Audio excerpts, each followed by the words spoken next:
The trend of fast fashion has thrown us into an unsustainable downward spiral.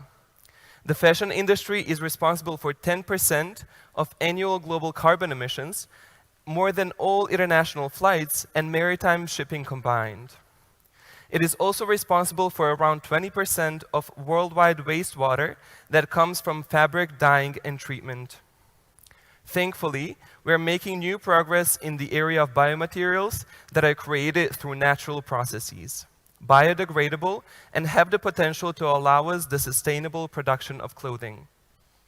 Our guest in this fireside chat is someone who has taken this path and today produces biomaterials and designs clothing using it. They have won the award for Innovative Idea in 2011 for women's entrepreneurship and exhibited in London, Ljubljana, Brno, Cologne, Belgrade, and several cities in Bosnia and Herzegovina. Their 2 works have been nominated for Best Design at the International Student Biennales 2018. They are currently teaching about biodesign throughout the Balkan region. Please join me in welcoming Maja Halilovic and Haris Salmanovic, our fireside chat host, on the stage. Okay, as you can see, we are putting some things here on the table. Maja has brought some things with her, some of her work, and I hope that maybe you can't see it right now, but it's something quite interesting we're going to be talking about, and you're going to have a bit of time maybe to talk to her afterwards and experience it in person. It's definitely something you want to see. But first of all, welcome, Maja. I want to thank you for coming. Thank you. It's amazing. Hi, everyone. Let's make it a bit more really firesidey. I think we need a campfire here. Okay, so before we start, you're a biodesigner and I would say biomaterials expert.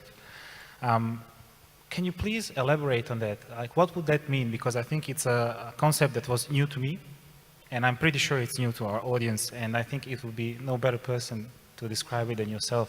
So how would you describe what you actually do, and what is biodesign and biomaterials? In a nutshell, biodesign is a new field of design. It's combining science and design. And because you're mostly working with living organisms, and also you're working with organic waste, and the goal is to create innovative biomaterials, so healthy and also biodegradables, materials that you can use in all of field of industries. Yeah, and we'll touch on the applications, but maybe one thing I would like to know is, how did you get involved into this? You started off as a designer, is that correct? But then you turned a scientist? Yeah. Yes, but of course you don't just turn a scientist or designer. I always dabble in science and always dabble in designs since I was a very, very little girl. So this is kind of combining everything that I love and everything what I do. Yeah. Thankfully you find your connection. I'm sorry. So you asked me, how? So because the Susan Lee is actually founder of Biodesign, so when I saw her work dealing with the bacteria, so I said, and she produced biomaterial for jackets and like garments in fashion industry. So I said, this is what I want to do. And 6 years later, I really am now expert in Balkan in regards of biomaterials. And when you touched on those first projects, I think we have something very similar to that here, right? You that's actually the first product. This is the SCOBY. Actually, it's a bacteria. And this bacteria is very unique in the world because this only bacteria produces cellulose. I mean, no other bacteria in the world produces cellulose, 100% cellulose. And this is very strong material, and the first one that I created. And actually my innovation is the process, not this material, is the process, because usually by fermentation you get this biomaterial, but it takes like 15 days, but my innovation is it takes 5 days to get this material. Okay, it sounds very interesting, but it doesn't stop there, right? Yeah. And I think we did name the panel like oriented it towards fashion, and I think it's obvious where you see the fashion in this, right? It can be used as a material there, Yeah. but there's so much more hidden behind biodesign and biomaterials. Could you maybe talk a bit more about your other projects or maybe other applications that you have found interesting? Yeah, it's so excited working in biodesign. So that's why I bring like 4 things. The first one you saw, SCOBY, a bacteria cellulose. But also I'm working with the projects like this. This is like from waste, bio-waste. This is a pellet from bio-waste. And this is a project I'm working on like last year. And why is this special? Because this actually has a high caloric value, like even double more than the wood. So this is when we're going to sell it in 2023. This is going to be the most high value pellet like in the market.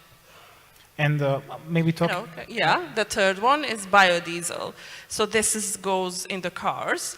And it's extremely healthy, doesn't produce CO2, and it's also created from organic waste. And the fourth one, this is not, I mean, the product is not a cup. It's a bio binder that I invented. So this bio binder is waterproof, completely biodegradable. Also, it can take like 50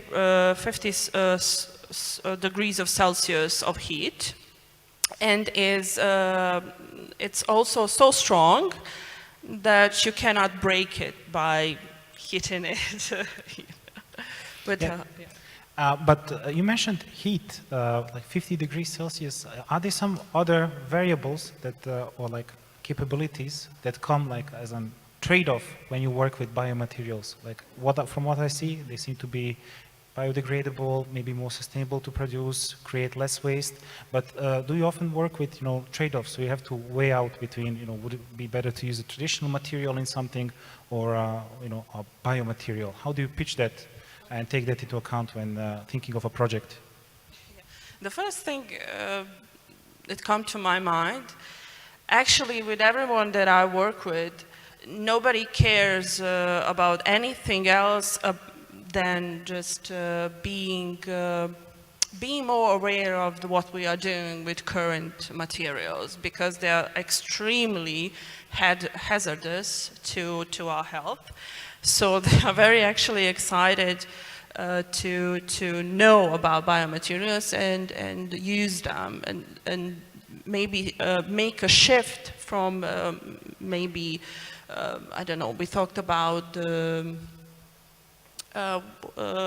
what is the field of the construction? Civil engineering, construction engineering. Yeah. We're talking about constructions where they use, every materials is actually hazardous. So they're very interested in how to make bio buildings, bioarchitecture. So this is actually in the maybe ground up, It's so new that even for me, everything is new. For everybody, it's so new. But the experiments, the how to say, we are speeding up, to make this biomaterials high quality, heat resistant, water resistant. So we just need a little bit of time. But this is water resistant and 50 degrees, so it's very high quality biomaterial. Yeah, and primarily you're saying you produce the binder. So, yeah. And as we discussed, it would be I would be able to buy it even and use it with my own, but what? Like you said, you use... This is eggshells. This is a great story because people brought me this eggshells, waste of eggshells, and I grind them and put them with my biobinder and put it in a mold, and here we go. We get this very, very hard material that everybody can use actually. Yeah. Yeah. Going to maybe high-scale application, you already gave us an example of pellet. Like that was like a pleasant surprise, I have to say. I wasn't hoping for that. But do you see some other large-scale application? It doesn't have to be by you, but maybe something you are striving towards, or you're seeing being used in around the world internationally. Actually, I'm working with somebody from Holland. He from this material, he wants to use it in his company because it's kind of a large company for producing kombucha beverage, and he has a lot of this SCOBY waste, and he sent it to me, and I make bags for his bottles of wine, bottles of kombuchas, and so it's kind of for him. It's a kind of a high scale of production of this kind of stuff, and this actually and also this materials is already bought by several designers here and artists because they want to make sculptures and also we talked about that. Somebody wants to make a chair from this, so yeah. Yep. I see that you're able to service a lot of different areas. It seems like you are there to make them more sustainable. But where do you see the challenges in actually having this more introduced into, our everyday products, redesigning the current products, or it doesn't?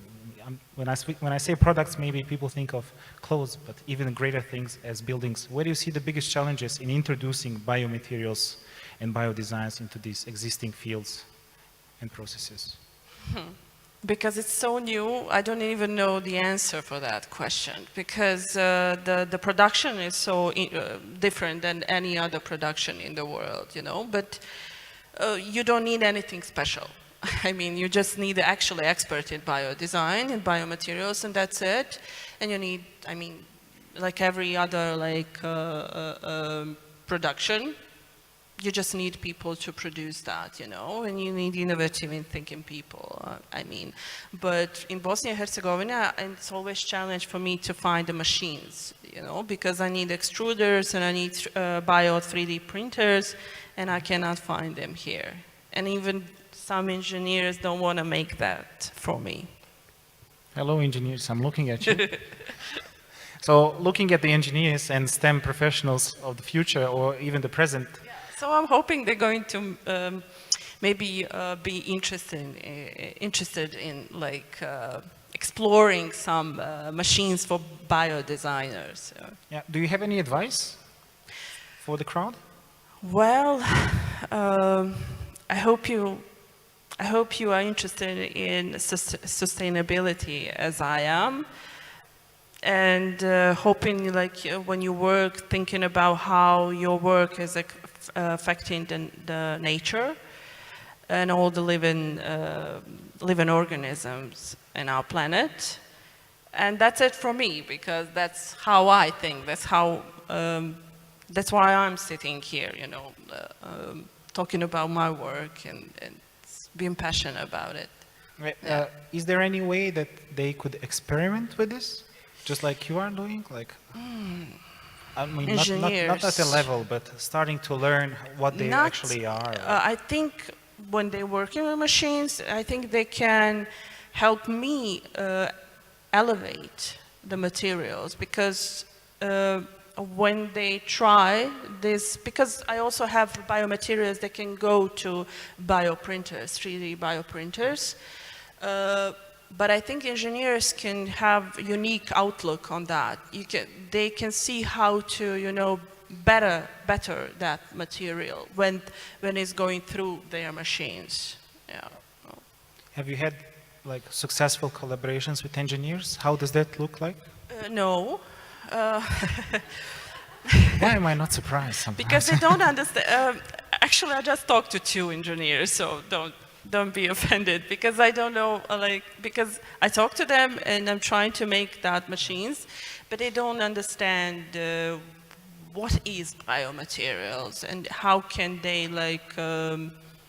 because actually the 3D bioprinters and regular printers, they just have few, you know, differences, not a lot, but okay, we get going off topic, but yeah. I think we might come back to the bioprinters, but also it's not. I'm not surprised that engineers wouldn't help, but I wasn't that aware of it, and I'm also like an engineer, and I think that might be the problem, actually not being aware of what it actually is. So hopefully this can be a little meeting point where people interested in it could, you know, stop by and see if they could assist. But going back to 3D printers, is that actually maybe something that could elevate your production, the things you make? Yes, a lot. Because it's mostly, I'm mostly doing, when I do physical work, I'm mostly doing by my hands. And I would love to transfer it to machines, you know, and those 3D printers are a necessity for me, and extruders, because they have like, they can heat up my materials and they can rearrange the molecule structures of my materials and make it even better. Yeah. Yeah. I want to stick to the topic of 3D printers. Maybe it's something that is very close to a lot of us here, because I know there's a lot of people interested in it. So what exactly is missing from the traditional 3D printer? Is it something about the, are you like aware of the specifics? I assume you are. You do your research. Yeah. Like, is it the temperature? But please. Yeah, the temperature. Because mostly they 3D printers are going like 2000 degrees of Celsius. How much? Like 200? Anybody? Yeah. The 3D printers, I think they heat up the materials PLA or yeah, like 200 degrees of Celsius, like that. 250, yeah. But bioprinters need to be like 50 degrees of Celsius and a little more, but not because the materials, they don't need this high, like 250, like 100 like degrees of Celsius. They don't need that, you know. They're going to burn my material, you know. Yeah, and that's quite interesting, thinking of it from an engineer's perspective. How difficult is it to reduce the temperature? It shouldn't be that difficult. Yeah, so I hope if there are any 3D printing heads, please stick around. Let's try to make something. Yeah, I would love that. Yeah, and also extruders. I don't know why we don't have extruders in Bosnia, like you know, not the high level stuff, you know, just for experiments. And I would love that.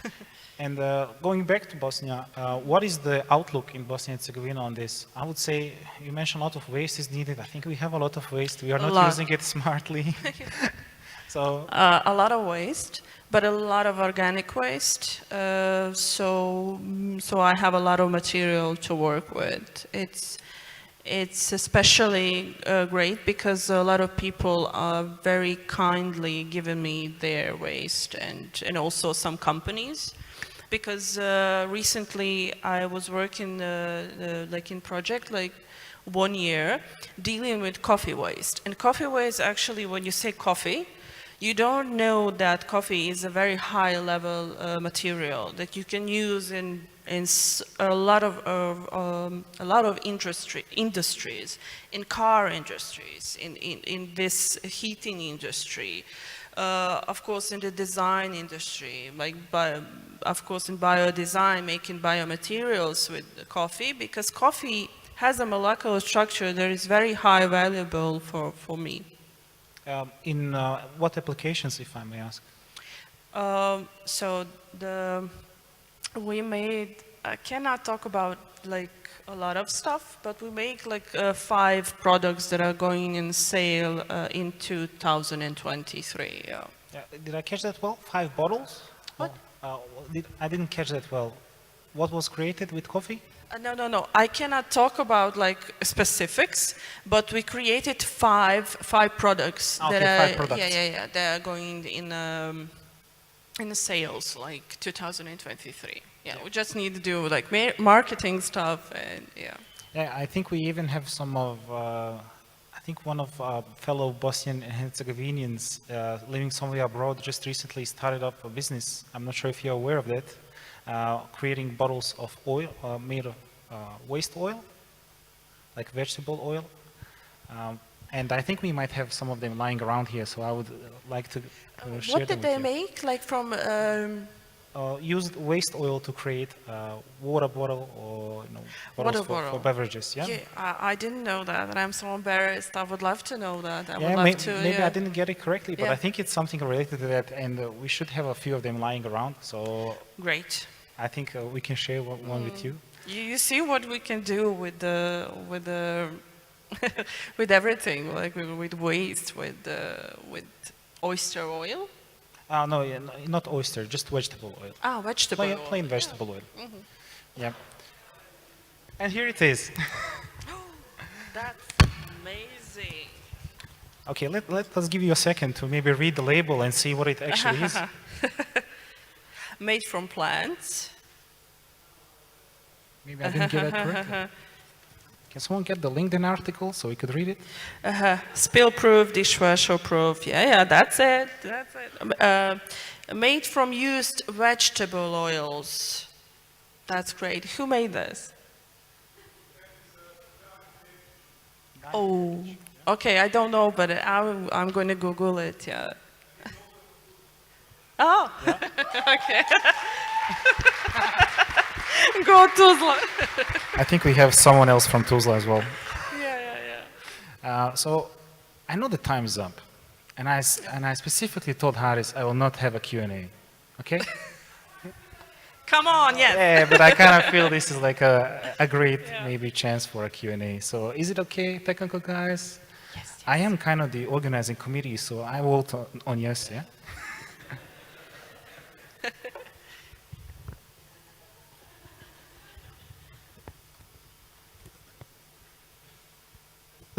Test.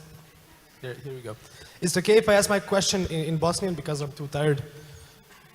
It's okay to ask my question in Bosnian. Yeah, I think Maja understands Bosnian. Majo, hvala ti. Ja sam čuo za tebe prije možda mjesec dana, vidio sam te na TV-u. I interesantno mi je to što radiš. Htio sam da te pitam da mi kažeš malo više o primjeni u građevini, pošto si i to spominjala. U primjeni u građevini, kako bi to izgledalo, jer mi kad miksamo beton i kad pravimo recepturu za beton, mi smo efficiency is everything i niko ne razmišlja o sustainability-u i ja sam svjestan toga. Sad me zanima kako bi se to moglo primijeniti u građevini, imaš neki primjer ili... Koliko vi otpada imate, na primjer? Što se tiče miksanja, otpad se dešava samo kad se uzmaju uzorci da se testiraju kasnije kad beton sveže. To su kocke 10x10 i njih se uzme od svakog miksa betona, da se uzme po 1-5 za različite testove. Pošto već sam pričala s nekim iz vaše branše i koliko otpada proizvodi se nakon takve vrste procesa je ogroman problem. I onda ja se time ne bavim, međutim imaš moje kolege koji se upravo bave time i uzimaju tekstilni otpad, uzimaju također, dođu rade sa građevincima i uzmu taj otpad. Jer znamo, mi svi vidimo uvijek neke gomile kad neko završi radove i uzmu upravo to i rade ponovo te blokove. Tako da apsolutno je moguće i već imaš takve stvari na tržištu.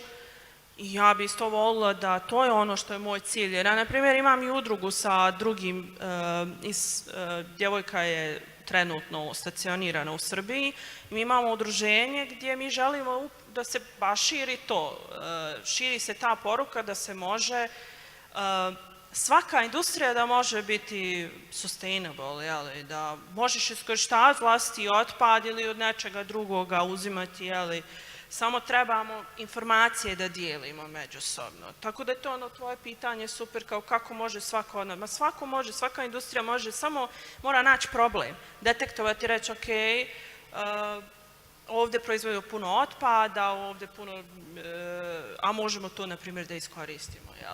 Ne znam, znači ja kao neko, zato što ja se ne bavim blokovima istraživanjem, ali znam baš eto, ne znam, samo googlaj ono kao bioblocks, ono, tako je sad kod nas, samo stavimo bio ispred i bioarchitecture,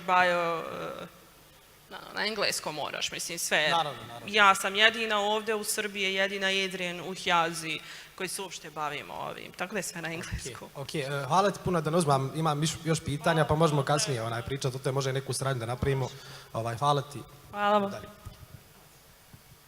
Hvala. Ja ću zbog terminologije na engleskom da pitam jer nekako, evo i sama spomenula, lakše. Prije svega hvala na izlaganju.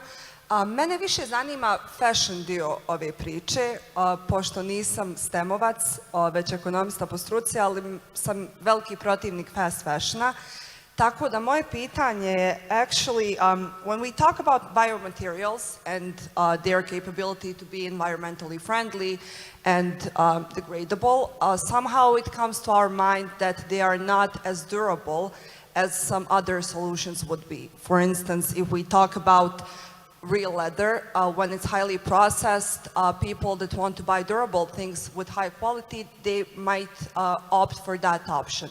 So my question is, have there been some tests done regarding that leather that you demonstrated, how durable that is, and how resistible it is to all the things that have to be done, for instance, washing, heat, things like that?